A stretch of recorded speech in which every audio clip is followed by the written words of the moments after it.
Teocentric Motivator, Sales Training, Expert and Performance Consultant. Selamat mengikuti.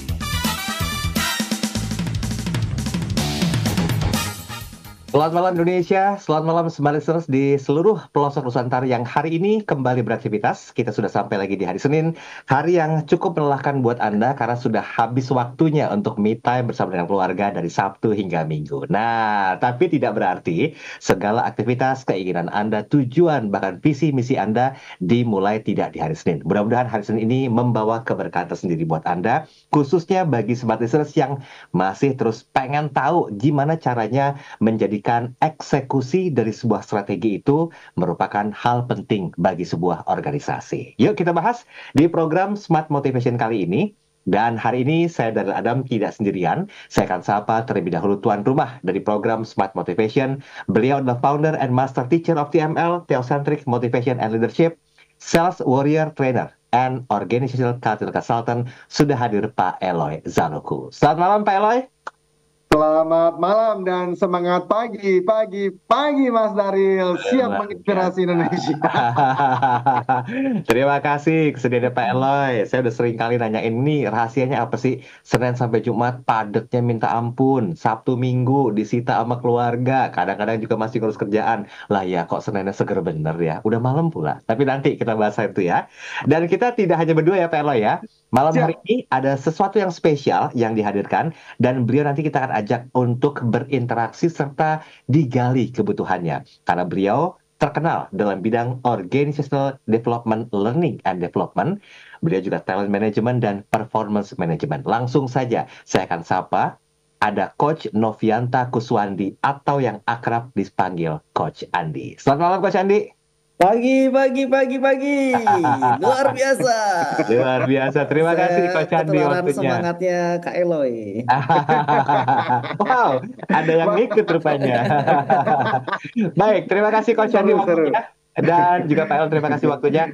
Hari ini kita akan bicara tentang satu hal yang berhubungan dengan culture. Jadi ternyata leadership itu juga punya culture dari sebuah eksekusi. Nah, ini saya nggak mau berlama-lama lagi nih Pak Eloy, karena waktu kita sangat terbatas. Saya harus bagi waktu antara penjelasan spesifik kedua narasumber hebat malam hari ini. Saya mau langsung ke intinya. Pak Eloy, izin dong, dari ilmu-ilmu yang disampaikan oleh Pak Eloy Zaloku, baik itu lewat training, workshop, bahkan kelas spesial ya di program Smart Motivation, bisa lewat TML atau LHCT. Sebetulnya inti dari tema kita ini apa Pak Eloy? Kan kita bicara masalah leadership, culture of execution. Bisa nggak disampaikan sebagai pembuka bahasan kita malam hari ini Pak Eloy?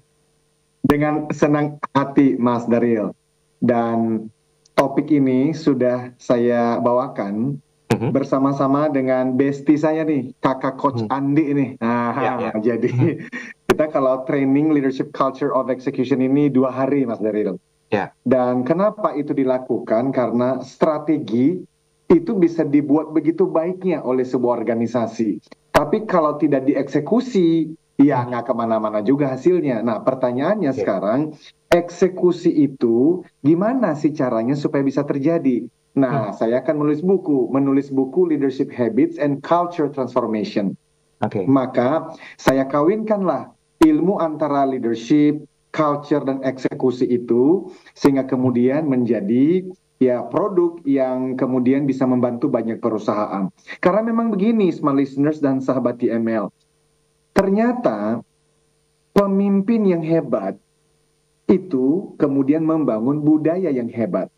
Nah, budaya yang hebat itu salah satunya adalah eksekusi yang hebat. Jadi, leadership yang hebat membangun budaya yang hebat. Nah, bagian dari budaya yang hebat namanya eksekusi yang hebat. Ketiga kata ini nggak bisa kemudian dipisahkan. Kita bisa mengikuti training eksekusi, tetapi belum tentu tereksekusi. Loh kenapa? Karena leadershipnya sendiri tidak dipersiapkan. Untuk ngapain? Untuk membangun budaya eksekusi itu. Jadi eksekusi itu harus menjadi budaya. Kalau cuma sekadar tagline, jargon, nggak akan pernah menghasilkan apapun. So, Coach Andi itu memang menguasai ilmu eksekusi ini. Nah, Saya kemudian punya kecintaan pada leadership dan culture. Lalu saya bilang sama Coach Andi, kawin yuk. Ya. Ya. Ini selingkuh tanpa dosa ya. Kawin yuk gitu. Masalahnya hubungannya profesional gitu loh Pak Eloy. Loh iya dong, kan demi Iya. Indonesia yang 10 kali lebih baik. Khususnya kenapa diangkat di bulan Agustus? Karena ini kemerdekaan, perusahaan Indonesia harus semakin jaya, jaya, jaya. Demikian. Luar biasa loh. Oke, kita masih punya waktu 4 menit ke depan nih ya. Tapi gini, saya minta izin kesediaan Pak Eloy, minta waktu Pak Eloy ya, mau bicara ke Coach Andi. Coach Andi, boleh perkenalkan diri dulu dong Coach Andi, karena kalau tadi saya awal menyampaikan, Anda itu kan dikenal dalam bidang learning development, talent management, performance management. Sosok Anda itu siapa sih sebenarnya Pak Coach Andi? Boleh dong kita kenalan dulu biar makin sayang. Iya. Kalau mau dikawinkan kan harus tahu dulu ya Pak Eloy ya. Yes. Nggak mungkin nggak. Silakan Andi. Thank you Kak Daryl. Salam kenal Kak Daryl. Saya lebih akrabnya dipanggil dengan Andi karena nama saya cukup mengandung fitnah nih, Novianta Kuswandi. Kalau nggak ketemu muka biasanya dipanggilnya Mbak Novi. Oh iya. Mbak Novi. Teteh Novi ya. Teteh Novi. Seperti yang tadi disampaikan oleh Kak Eloy, Coach Eloy. Jadi kalau kita mau bagi orang secara dua diagram yang terpisah gitu ya. Satu orang itu dia punya strength di task performance, task oriented gitu, orientasinya pada tugas, pada eksekusi. Tapi ada juga orang-orang yang dia orientasinya pada people oriented. Nah, Kak Eloy itu dia punya strength di people oriented loh, ngomongin leadership, ngomongin culture yang hubungannya sama orang. Di satu sisi kemudian saya ngerasa kayaknya saya nggak sekuat itu deh kalau ngomongin orang. Nah, saya perlu cari kekuatan saya dan saya ngerasa saya orangnya task oriented. Kalau diminta ngerjain sesuatu pekerjaan detail sampai dieksekusi dengan sampai selesai, kayaknya saya passionnya di situ. Nah, sepertinya ketemulah dengan belahan hati saya tadi itu. Kawinlah kita. Jadi itu awal ketemunya. Awal ketemunya. Sudah ada kecocokan. Gitu ya. Oke, baik. 3 menit sebelum kita break. Arti dari eksekusi itu apa sebetulnya? Boleh sedikit Coach Andi sebelum kita bahas nanti ditambahkan oleh Pak Eloy di sesi kedua. Oke. Kalau bahasa sederhananya sih saya suka banget kutip quote ini nih. Orang-orang bermental miskin itu mereka hanya bermimpi saja. Orang-orang yang bermental kaya mereka punya mimpi yang besar. Dan orang-orang yang bermental miskin dia hanya bermimpi saja. Orang-orang yang bermental kaya mereka berkomitmen akan mimpinya. Jadi eksekusi itu adalah berkomitmen akan mimpi besarnya. Oke. Eksekusi artinya adalah berkomitmen akan mimpi besarnya. Berkomitmen untuk mencapai mimpi besarnya. Oke. Sebegitukah Pak Eloy arti dari eksekusi dari versinya Coach Andi bisa di-approve oleh pasangan tercintanya malam hari ini? Oh, pasti dong, pasti. Karena kan kalau hanya punya mimpi, tapi tidak punya komitmen untuk mencapainya, ya itu menjadi mimpi di siang bolong kan? Oke. Tapi kalau mimpi, lalu komitmen mencapainya, ya harus ada eksekusi, harus ada action. Nah, disitulah pernikahan perkawinan ini menjadi maksimal hasilnya. Demikian, Mas Daryl. Oke. Baik. Ini sudah disampaikan dari 2 perspektif yang berbeda ya, ala Coach Andi dan juga ala Master Teacher of TML. Nah, nanti kita akan coba bahas lebih detail. Bagi Smart Assist yang punya keinginan untuk bisa mengeksekusi sebuah strategi yang menjadi sebuah hal penting, ternyata nggak cuma dengan cara memerintah saja, tapi ada strategi-strategi lainnya yang harus dipahami dalam cara mengeksekusi strategi tersebut. Nanti di sesi kedua kita akan bahas detail spesifik. Saya akan minta kesediaan dari Pak Eloy untuk memberikan gambarannya dan juga nanti Coach Andi boleh menambahkan atau sebaliknya. Nah, sementara itu, untuk Anda para pengambil kebijakan, pemimpin perusahaan atau pemilik perusahaan, silakan Anda bisa bergabung bersama dengan kami. Kami buka line komunikasi di WhatsApp 0812 11 12 959. Sementara itu kami juga live audio visual di kanal YouTube Smart FM. Buat Anda yang menyaksikan kami bertiga malam hari ini, jangan lupa untuk like dan juga subscribe. Dan kalau ingin berinteraksi, kolom chatnya sudah kami buka untuk Anda. Kami break sebentar, kembali setelah komersial. Berikut ini tetap bersama kami. Baik, terima kasih Anda masih bersama kami dalam program Smart Motivation. Spesial malam hari ini kita hadirkan tamu ngobrol kita, ada Coach Novianta Kuswandi atau yang akrab disapa Coach Andi. Beliau adalah expertise di bidang organizational development, learning and development, kemudian talent management dan performance management. Tidak ketinggalan juga hadir founder and master teacher of TML, sales warrior trainer and organizational culture consultant Pak Eloy Zaluhu. Kita masih bahas tentang leadership culture execution ya. Ini erat keterkaitannya seperti disampaikan Pak Eloy sehubungan dengan hari peringatan ulang tahun kemerdekaan RI yang ke-79. Nah, ini kan bentuk-bentuk contoh eksekusi pun dilakukan oleh sang proklamator, yaitu Pak Soekarno dan juga Bung Hatta. Berani untuk memutuskan diri, memerdekakan diri dari penjajahan, sekaligus mengangkat harkat derajat martabat Indonesia diakui di kancah dunia saat itu. Nah, ini kan nggak mudah sebetulnya, sehingga kayaknya tuh harus paham gitu loh tentang strategi dari sebuah eksekusi. Nah, saya mau langsung ke Pak Eloy dulu. Nanti, saya boleh ke ini dulu deh, ke Coach Andi dulu, nanti Pak Eloy lebih melengkapi ya. Coach Andi, punten, menurut hematnya Coach Andi, kenapa mengeksekusi strategi itu menjadi hal penting bagi sebuah organisasi? Bahkan kalau skup besarnya dalam sebuah negara pun, eksekusi itu perlu strategi, Coach Andi. So, seberapa penting hal itu perlu kita pahami, Coach Andi? Kalau jawaban singkatnya penting banget ya. Ini jangan singkat, saya udah panjang loh pertanyaannya loh. Jadi penting banget nih, Kak Deril. Jadi sederhana kalau kita nyusun strategi aja, kita kan sudah mengeluarkan effort kan, sudah ada resources yang kita keluarkan. Kalau ada modal kerja yang kita keluarkan, tentunya kan kita pengen mendapatkan kembalian gitu. Apalagi pada saat kita nyusun strategi, kemudian sudah ada mulai tuh nyiapin eksekusinya gitu, mulai sedikit lah, ngumpulin, manggil resources. Siapa orang-orang terbaik yang bisa mengeksekusi ini kebutuhan dananya berapa, kemudian kebutuhan perlengkapannya apa. Kalau bahasa kerennya ada proses organizingnya, planningnya ini kan strategi, habis itu kan kita proses organizingnya. Resources sudah dikumpulkan, eksekusinya gagal. Ya artinya yang terjadi adalah kita akan rugi. Dan saat ini nih Kak Daril, saya sama Kak Elo ini baru bantuin organisasi nih. Di tahun 2023 itu kemarin organisasi ini mereka itu launching 30 produk baru. Dan hanya satu produk baru yang berhasil di pasaran. Nah, problemnya apakah di strateginya yang bermasalah atau proses eksekusinya yang bermasalah? Saat kita ngelakuin diagnosis nih Kak, ternyata problemnya bukan di strateginya. Visibility study-nya itu hebat banget, bagus banget. Jadi dari hasil visibility study itu, setidaknya si produk ini itu bisa dapetin 10 miliar per bulan dari 29 produk yang gagal ini, per satu produknya. Problemnya ternyata di eksekusinya, salesnya udah bagus banget, promosinya udah bagus banget, produknya itu sudah superior, kemudian pricingnya juga lebih bagus daripada produk-produk kompetitor. Problemnya di mana? Di eksekusi. Salesnya ini pada saat dia ketemu sama produk baru, dia kan sudah punya produk bawaan ya, Kak Deril ya. Yang ini sudah laku di pasaran.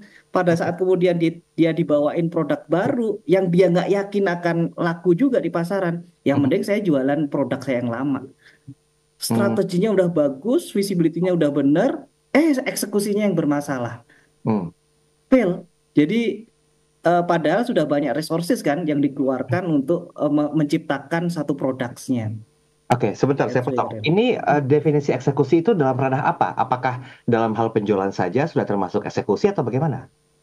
Eksekusi itu bisa macam-macam ya. Salah satunya pada saat kita punya strategi perusahaan, kemudian ini turun ke dalam sales, kemudian atau juga pada saat kita punya strategi nih, contohnya di area HR, di area HR gitu ya. Di area HR-nya strateginya adalah kita mengembangkan orang-orang terbaik. Kemudian setelah dibikin rencana macam-macam, pada saat dieksekusi hasil akhirnya tidak sesuai dengan yang direncanakan. Oke. Baik. Jadi di semua area. Di semua lini ya. Pak Eloy silakan, Master Teacher, untuk menjelaskan lebih komprehensif. Oh ya, jadi betul tadi yang disampaikan oleh Coach Andi, kita lagi membantu satu perusahaan dan ya sekarang bagaimana supaya inisiatif-inisiatif yang sudah dibuat itu kemudian bisa tereksekusi dengan baik. Dan dari sisi saya, kan budaya itu sebetulnya musuhnya adalah mengubah kebiasaan-kebiasaan lama. Nah, dan itu kita harus membongkar pikiran bawah sadarnya seperti yang selama ini kita bahas, Mas Daryl, tentang the neuroscience of habit, kebiasaan, ada urusannya dengan cara kerja otak. Makanya, sekali lagi, training-training, workshop, pelatihan mengenai bagaimana sih mengeksekusi strategi. Itu bisa berhari-hari, bisa berminggu-minggu, berbulan-bulan. Tetapi kalau bagian habit masing-masing orang tidak dikelola, dan itu bicara mengenai pikiran bawah sadar, dan itu bicara mengenai identitas, bagaimana mereka memandang diri, maka semua pembelajaran itu menjadi tidak maksimal. Nah, jadi itulah sebab kenapa namanya leadership culture of execution. Jadi kita persiapkan leader-leadernya yang bisa memandang diri sebagai pribadi dan pemimpin yang memang jago di eksekusi. Karena ada orang-orang yang merasa dirinya jago di strategi. Dan ketika dia jago bikin strategi yang bagus banget, selalu mentok di eksekusi. Kenapa? Karena memang dia belum memandang dirinya sebagai strategis sekaligus sebagai eksekutor. Nah, disitulah kemudian integrasi antara pemahaman leadership dan culture dikombinasikan dengan ilmu eksekusi. Karena memang itu ada ilmunya. Ada ilmunya ini, Coach Andi kalau kita lagi manggung bersama, itu bahkan sampai 2/3 kelas itu yang mengenai ilmu eksekusi. Tetapi kan tidak cukup, kita juga harus bicara mengenai gimana caranya supaya leadershipnya dibangunkan dan culture terhadap eksekusi itu kemudian terbentuk di perusahaan atau di sebuah tim. Demikian, Kak Daryl. Tapi begini, Pak Eloy, sorry ya, saya kan agak sedikit awam ya tentang internal sebuah perusahaan ya kan. Tapi saya tetap berpegang teguh gitu loh bahwa hidup itu kan simbiosis mutualis. Ada yang menguntungkan, memberikan kontribusi, bekerja sama sebagai sebuah tim sehingga terciptalah perwujudan visi misi dari sebuah perusahaan. Nah, apakah mungkin seandainya nih seorang atasan semangat banget eksekusinya, tapi ternyata tim di bawahnya tuh ya nggak maksimal komitmennya untuk mengeksekusi. Ini sebuah perpaduan kah atau bagaimana kira-kira Pak Eloy? Kita serahkan kepada Coach Andi untuk menjelaskan. Silakan Coach Andi. Ini pertanyaannya berat nih. Ya. Jadi beratan saya nanya ya. Ya udah ganti ya. Memang kondisinya akan ada dua hal, Kak Daryl. Yang pertama adalah bisa jadi nih kita sudah punya tim, kita leader baru, timnya sudah ada, kemudian kita masuk di situ, kita punya strategi, tim kita mempem. Atau yang kedua, kita leader lama, kita kemudian ngerekrut tim dan kita salah ngerekrut timnya. Nah, kita bahas yang kedua dulu. Nah, salah satu guru saya namanya Jim Collins, ini bukunya bagus banget. Judulnya adalah Good to Great. Ada satu pertanyaan di bukunya itu yang shocking banget. Pertanyaannya gini, menurut Kak Daryl, karyawan itu aset atau bukan? Aset. Jawabannya Jim Collins, enggak. Hanya karyawan yang kontribut saja yang asetnya perusahaan. Kalau karyawan dia nggak kontribut, bahkan ngerusak perusahaan, ya bukan aset itu adalah penyakit gitu ya. Nah terus kemudian si Jim Collins ngajarin begini, mending kita lambat memenuhi orang daripada kita cepat-cepat memenuhi orang dan bermasalah di belakang hari. So dalam kondisi yang pertama, kalau tim kita nggak bersemangat, bisa jadi kita salah rekrut tuh. Nah, yang diajarin Jim Collins adalah mending telat ngerekrutnya, tapi ke depannya itu oke. Dan itu pernah saya alami tuh. Saya tuh pernah dipaksa untuk segera memenuhi karyawan, tim gitu ya. Saya ngotot karena berpegangan dengan filosofi itu.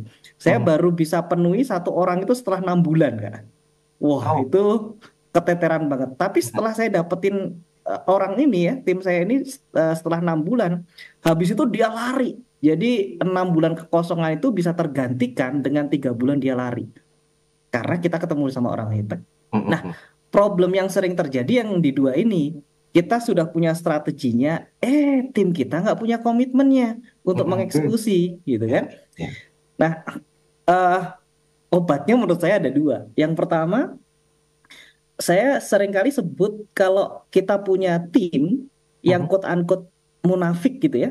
Jadi dia nyari makan bersama kita tapi ngeludahin tempatnya dia bekerja. Nah kalau yang begini-begini, aku rasa sudah bukan tempatnya lagi, tempat kita.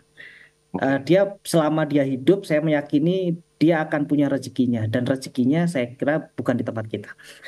Yang kedua, saya sebutnya sebagai karyawan potensi masalah. Dia berkontribusi, tapi kontribusinya minim. Ada atau tidaknya dia itu ya kayak apa ya, kayak abu-abu aja, nggak akan banyak berdampak. Nah, kalau orang-orang yang begini, ini setelah kita develop, ternyata dia nggak komitmennya nggak muncul, ya sudah kita relakan saja. Terus ada yang ketiga, itu disebutnya sebagai karyawan yang tidak efektif. Nah, dia kadangkala komitmen, kadangkala nggak komitmen. Jadi naik turunnya tinggi. Dan itu wajar. Manusia itu kan begitu kan. Kadangkala Kak Daryl semangat banget nih siaran, kadangkala nggak semangat. Obatnya itu menurut saya hanya dua. Yang pertama feedback, yang ketiga adalah naik gaji. ya naik gaji.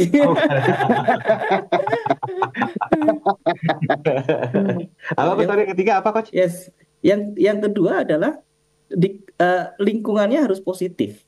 Jadi kita bangun lingkungan yang positif. Makanya yang apel-apel buruk tadi itu kita singkirkan supaya lingkungannya lingkungan positif. Satu apel buruk kan yang terjadi, satu apel busuk, maka yang terjadi akan menular pada apel-apel lain.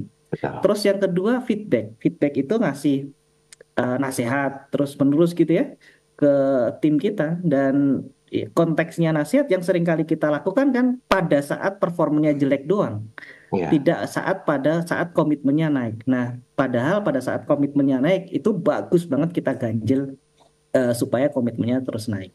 Oke, emang bukannya biasa begitu kalau komitmennya lagi kendor ditegur, kalau lagi bagus nggak dilihat? That's a fact ya, itu fakta loh. Yes. Benar kan? Oke, Pak Eloy silakan.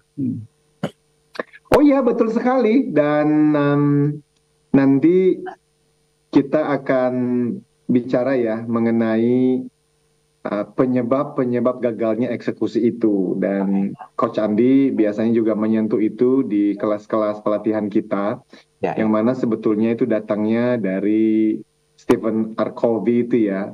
Salah satunya kan tidak mengetahui apa yang harus dicapai. Nah, itu udah mulai masuk di dalam pembelajaran eksekusi itu sendiri. Seringkali anggota tim kita itu ya, mereka bukannya tidak mau dan mereka bukannya tidak mampu, tetapi karena mereka kurang jelas sebetulnya apa sih yang mau dicapai gitu loh. Di dalam pikiran Pak BOD dan para pimpinan udah jelas banget kok ya, cuman jelas di kepala para pimpinan. Ketika diturunkan ternyata bahasa dewa, di mana teman-teman yang di bawah tuh kurang ngerti. Nah, di situ kemudian orang-orang seperti kita ini membantu hadir untuk menyederhanakan sehingga menjadi very clear, sangat jelas apa yang dicapai, dan itu sendiri bisa meningkatkan komitmen dan motivasi dari teman-teman untuk mengeksekusi strategi yang sudah ada. Saya kira demikian tambahan dari saya, Coach. Kita break dulu ya, nanti kita coba bermain sebuah studi kasus ya di sesi ketiga ya. Oke, Anda jangan kemana-mana. Komentar Anda masih kami tunggu di 0812 11 12 959. Kami juga live audiovisual di kanal YouTube. Jadi jangan lupa untuk like dan juga subscribe serta berkomentar. Terima kasih yang sudah subscribe. Kita kembali setelah yang satu ini. Baik, terima kasih Anda masih bersama kami dalam program Smart Motivation. Saya Daryl Adam masih bersama dengan Founder and Master Teacher of TML, Pak Eloy Zaluhu. Dan juga tamu ngobrol kita ada Coach Andi, seorang Organizational Development, Learning and Development, Talent Management, dan juga Performance Management. Ya, ini bahasannya ringan, tapi berat juga. Karena berhubungan dengan sebuah strategi untuk eksekusi. Betul yang disampaikan Pak Coach Andi dan juga Pak Eloy tadi.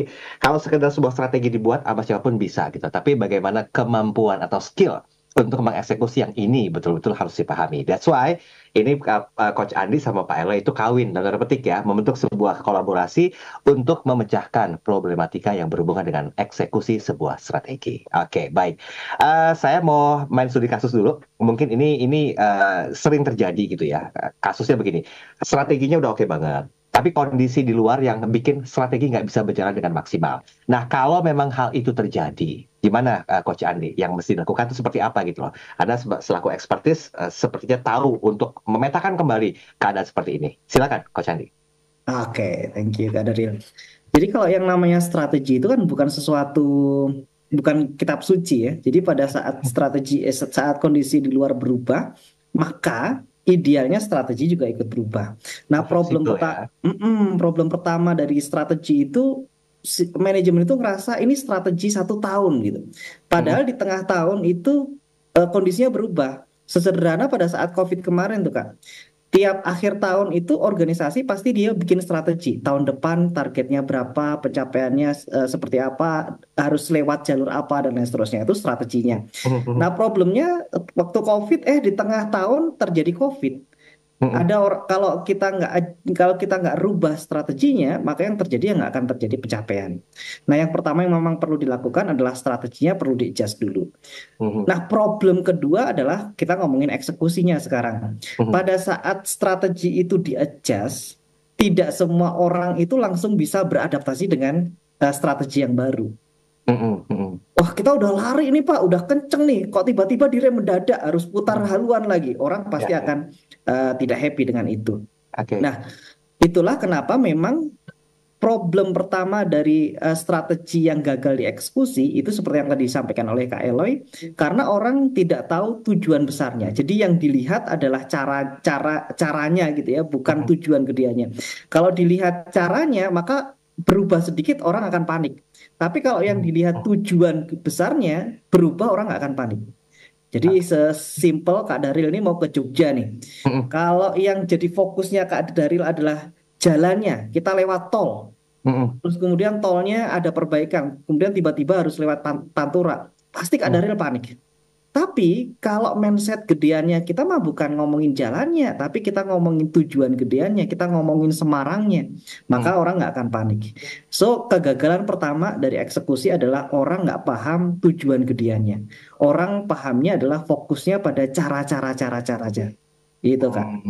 Untung saya nggak nanya how to-nya bagaimana ya. Yang salah ternyata ya. Oke, Pak Eloy silakan. Udah bagus sekali. Tidak ada yang perlu ditambahkan karena Coach Andi tinggal melanjutkan pada tahapan-tahapan berikutnya di dalam penyebab kegagalan eksekusi ini. Karena toh kalau malam ini kita nggak selesai, kan bisa dilanjutkan di minggu-minggu yang akan datang. Santai aja kita. Yang penting kan tereksekusi dengan baik ini. Iya. Kita paham strateginya soalnya ya. Iya. Mulai tahu nih. Jadi kita kan bukan hanya ngurus mengenai caranya, tapi goal gedeannya. Nah gitu. Jadi silakan Coach Andi dilanjut. Silakan Coach Andi. Silakan. Saya titip pertanyaan dulu deh. Kalau tadi Pak Eloy mengatakan kita kan bahas goal gedenya, setidaknya kan langkah luar biasa itu dimulai dari step terkecilnya ya Coach Andi ya. Nah, borongin Coach Andi, silakan. Apa step-stepnya sehingga langkah besarnya tuh seperti yang disampaikan Pak Eloy bisa tercapai? Wah, ini menarik nih pertanyaannya Kak Daryl. Jadi memang pada saat kita menetapkan goal besarannya tadi itu, problemnya adalah kita itu berada dalam angin ribut gitu ya. Angin ributnya apa? Kita ngurusin pekerjaan sehari-hari. Kita disibukkan dengan aktivitas business as usual. Kerjaan kita dari pagi sampai sore itu kita sibuk dengan itu. Kita sibuk dengan operational. Akibatnya apa? Akhirnya kita itu pada saat menetapkan tujuan akhir, mana yang kita pilih sebagai tujuan akhir, itu yang bermasalah di awal. Sehingga memang langkah pertamanya kita perlu clear dulu mana yang menjadi tujuan akhir kita. Ini untuk menjawab yang pertama tadi itu, orang nggak tahu tujuan akhirnya. Kita set dulu tujuan besarnya. Atau kalau bahasa kerennya di 4DX itu disebutnya sebagai weekly important goal. Jadi important goal-nya apa nih? Apa yang mau dituju gitu ya? Dan yang direkomendasikan nggak banyak-banyak Kak. Yang direkomendasikan 3 aja. Kenapa? Karena seperti matahari. Pada saat matahari itu banyak menyinari bumi, dia nggak fokus, maka panasnya tentunya akan berkurang dibandingkan pada saat kita pegang kaca pembesar gitu ya. Kemudian kita fokuskan di kertas tertentu. Dan risetnya memang bagusnya itu important goal yang perlu kita ambil itu adalah 3-5. 3 itu sebenarnya sudah overload banget sebenarnya. Nah, kemudian yang kedua, kan tadi kita ngomongin nih, tujuan besar kita ke Semarang. Semua penumpangnya udah tahu tujuannya ke sana. Terus kemudian strateginya berubah nih, Pantura bermasalah, kita lewat ke tolnya bermasalah kita lewat ke Pantura. Problemnya adalah ternyata drivernya nggak punya keahlian untuk membawa mobil di jalur non-tol. Kan beda ya kita bawa mobil di tol sama non-tol. Nah itu menjadi penyebab kegagalan yang kedua tuh Kak. Jadi yang pertama drivernya nggak tahu tujuannya, terus yang kedua nggak punya keahliannya, terus yang ketiga sudah punya keahliannya nggak punya motivasinya. Ya saya bisa sih bawa mobil ke jalur Pantura, tapi kayaknya lebih enak bawa mobil di tol deh, lebih nyaman, nggak ada motivasinya. Terus yang keempat, kan di mobil kita itu kan ada dashboard ya Kak ya, ada bensin, ada lampu elektrik dan lain seterusnya. Dan menariknya adalah pada saat kita sudah melaju ke jalan, kemudian kita nggak lihatin dashboard kita, dibandingkan kita ngelihatin dashboard kita, cara kita mengendarai mobil beda. Coba lah Kak Daril, nggak pernah lihat dari Jakarta sampai ke Semarang, nggak pernah ngelihatin tangki. Dibandingkan ngelihatin tangki, cara nyopirnya pasti beda. Kalau ngelihatin tangki, 200 kilo lagi baru ada pom bensin. Maka cara mengendarainya berbeda. Atau pada saat Kak Daril lihat kecepatannya, speednya, saya bawa mobil masih 100 km per jam nih, masih injakan masih dalam nih, karena melihat visualnya. Dan menariknya adalah kegagalan keempat dari eksekusi itu adalah karena kita tidak punya scorecard-nya, kita nggak punya dashboard-nya tadi itu, sehingga kita bermain secara berbeda. Yang terakhir Kak, kita sudah punya dashboard-nya, tapi kita nggak punya akuntabilitasnya, kita nggak punya komitmennya untuk menyelesaikan sampai ke Semarang tadi itu. Nah, jawabannya dari 4 masalah tadi itu, yang pertama, kalau nggak punya goalnya, ya ditetapin dulu goalnya apa.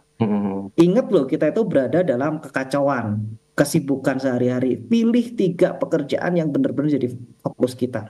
Yang kedua, kita itu nggak punya keahliannya, nggak punya motivasinya. Jadi pada saat kita memilih, kemudian yang namanya strategi itu kan didelegasikan.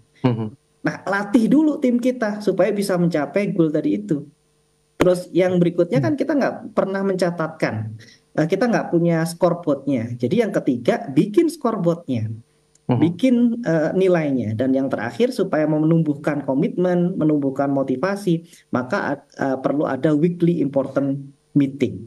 Nah, ini dilakukan secara continue, dilakukan secara weekly. Kenapa? Karena semakin cepat kita bisa monitor, maka kalau ada yang tertinggal semakin cepat juga bisa dikejar.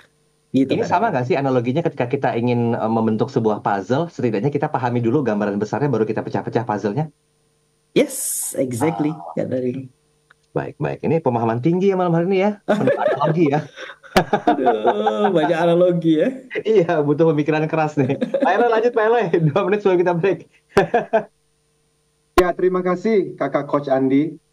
Smart listeners dan sahabat TML, setiap perusahaan itu pasti memiliki budaya. Setiap tim pasti memiliki budaya. Setiap keluarga pasti memiliki budaya. Pertanyaannya adalah budayanya baik atau buruk? Budayanya memang budaya eksekusi atau budaya menunda pekerjaan. Nah, smart listeners, setiap tim, setiap organisasi tidak ada yang terhanyut menuju budaya berkinerja tinggi. Tidak ada yang terhanyut tanpa sadar gitu. Tiba-tiba, ternyata budaya kami tuh eksekusinya bagus banget loh. Nggak ada. Nggak ada BOD, nggak ada pemilik perusahaan, founder perusahaan yang tiba-tiba bangun pagi dan gue kaget loh, tiba-tiba 100 orang atau 1.000 atau 10.000 tim kami itu semuanya tuh jago loh, punya budaya eksekusi loh. Nggak ada Pak, nggak ada Bu.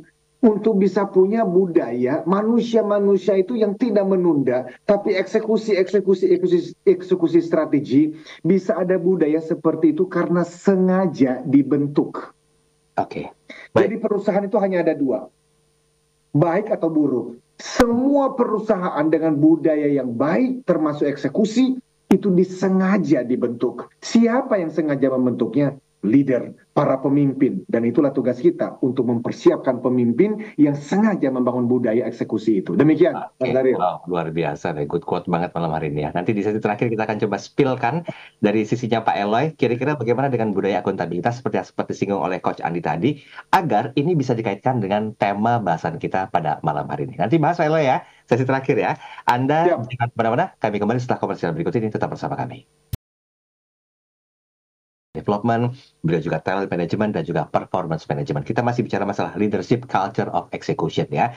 Jadi sebetulnya kalau di spill lebih jauh lagi dari apa yang disampaikan Coach Andi ditambah dengan statementnya Pak Eloy, betul sekali lagi, mengeksekusi strategi itu adalah hal penting bagi organisasi. Tapi pertanyaannya, bagaimana strateginya? Apakah memang sudah oke banget? Tapi harus lihat juga nih, kondisi di luar yang bikin strategi itu nggak jalan itu apa aja. Ini pertimbangan sebenarnya banyak.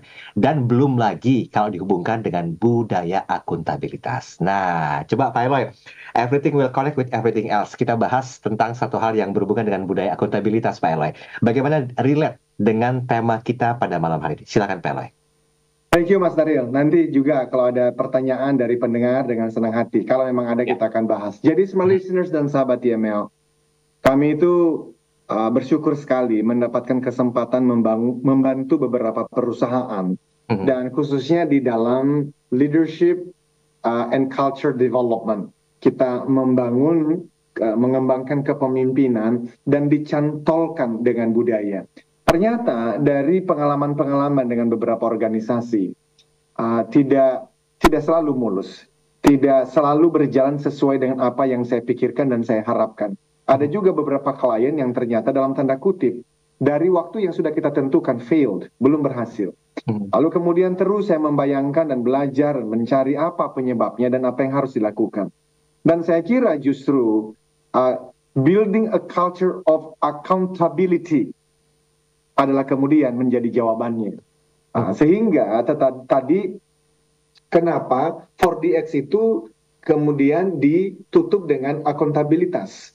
Dan banyak perusahaan-perusahaan yang ternyata belum membangun budaya akuntabilitas itu. Jadi kalau eksekusi itu adalah sebuah budaya, saya kemudian merasa akuntabilitas pun sebuah budaya. Kenapa? Karena itu mengubah kebiasaan orang. Akuntabilitas itu apa sih? Kalau kita belajar dari salah satu gurunya misalnya namanya Joseph Grenny.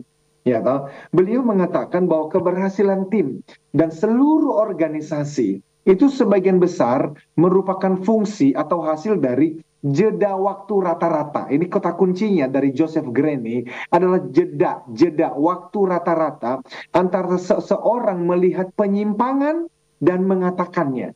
Seseorang merasakannya dan mengungkapkannya. Jeda waktu itulah yang menyebabkan semua kerusakan terjadi. Apa sih Joseph Grenny maksudnya? Begini loh. Kalau kemudian para leader sudah mengatakan ini strategi kita menuju ke Semarang itu, kita harus melalui Pantura dan sudah diajarkan caranya dan sudah ditentukan hanya misalnya 90 km per jam. Dan ternyata ada tim kita yang ngebut sampai 120 atau ada tim kita yang ternyata jalannya di 70 km per jam. Pertanyaannya, orang yang ada di dalam mobil berani nggak ngomong kepada si supir, Pak, Bu, we don't do that.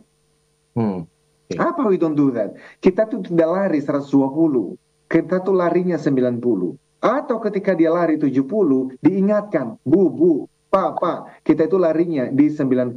Atau dia lari 90, tapi cara mengendaranya tidak sesuai dengan values yang sudah kita tentukan. Nah, ini yang disebut dengan accountabilitas. Tentu nanti ada beberapa hal lain yang bisa kita bicarakan. Akan saya memikirkan untuk membahasnya secara detail di waktu-waktu yang akan datang. Tetapi kita serahkan kepada Coach Andi untuk memberikan pemikiran-pemikiran karena waktu kita tinggal 8 menit. Baik, Stan. Silakan Coach Andi. Ya udah komplit tadi yang disampaikan oleh Kak Elo ya. Jadi memang kalau ngomongin eksekusi kan ini apa? Saya senang kata-kata ini. Tugasnya leader itu mendelegasikan.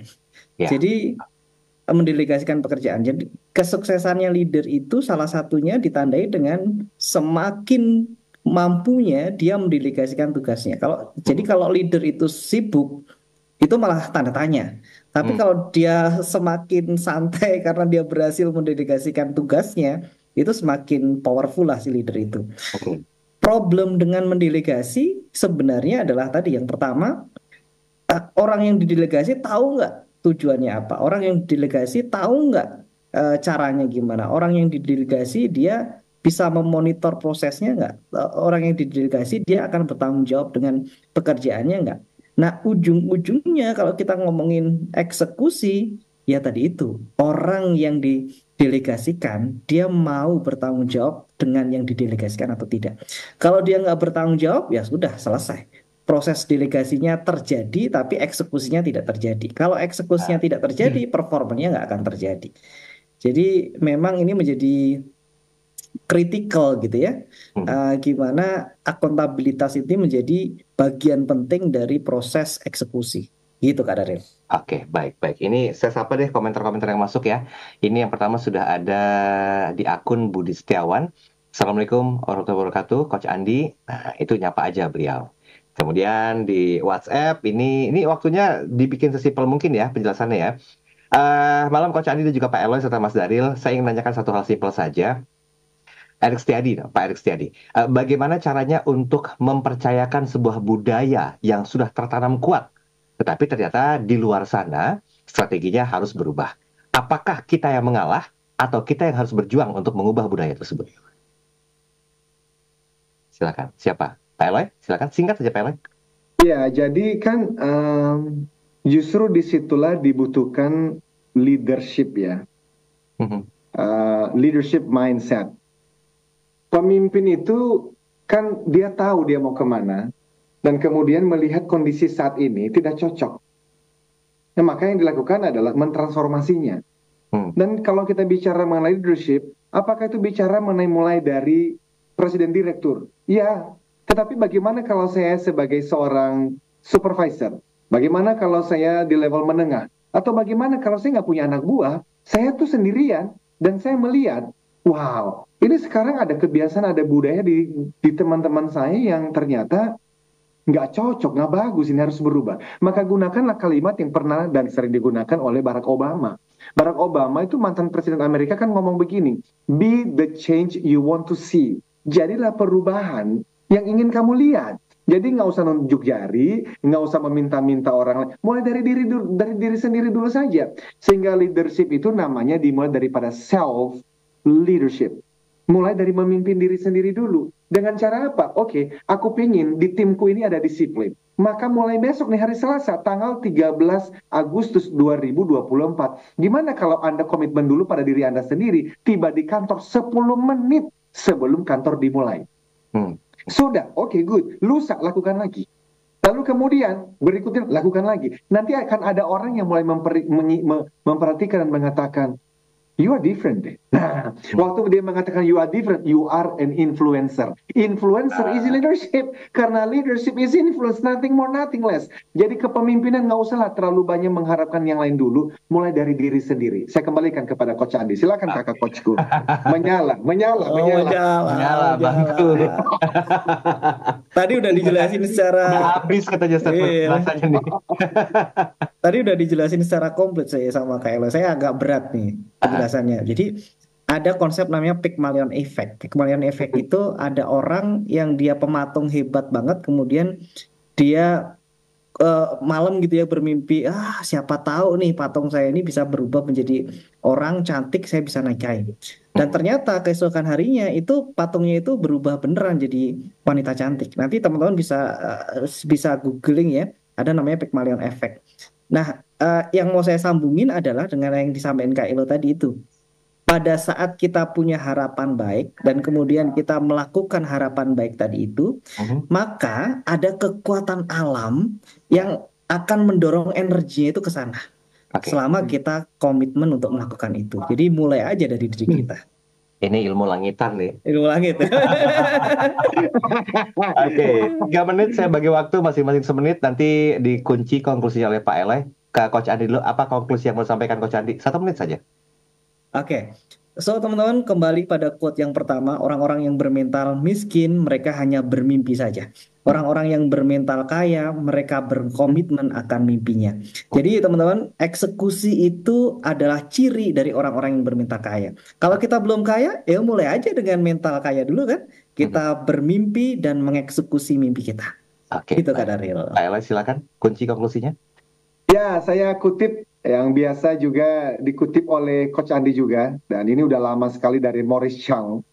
Without strategy, execution is aimless. Without execution, strategy is useless. Jadi tanpa strategi, eksekusi, pekerjaan kita sehari-hari itu nggak jelas tujuannya kemana. Sehingga nanti sibuk, tapi ternyata nggak produktif. Namun, strategi bisa bagus banget.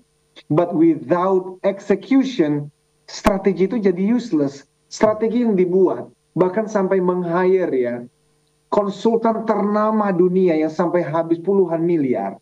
Tapi ternyata tidak dieksekusi. Maka strategi itu menjadi useless, menjadi tidak berguna.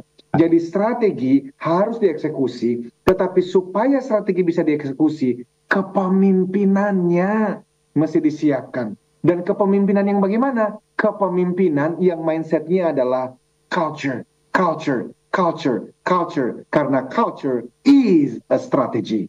Culture is a strategy. Terima kasih. Oke, baik. Saya sapa Oksan Stories akunnya. Ada juga yang leader ya santai, bukan karena dia berhasil delegasikan tugas, tapi yang bawahnya jalan auto karena kesadaran diri yang tinggi dan telah digaji dengan baik. Wah, curhat. Oke, ini aja untuk hari ini. Kita ketemu lagi pekan depan dengan tema dan bahasa yang berbeda. Terima kasih yang sudah bergabung bersama kami. Mohon maaf kalau nggak sempat terbaca komentarnya karena terbatasnya waktu. Kita sambung pekan depan dengan bahasan yang lebih menarik lagi. Saya Daryl Adam. Saya Andi. Saya Eloy Zaluku, we inspire people, develop leaders, and transform organizational culture. Sampai jumpa. jumpa. Terima kasih.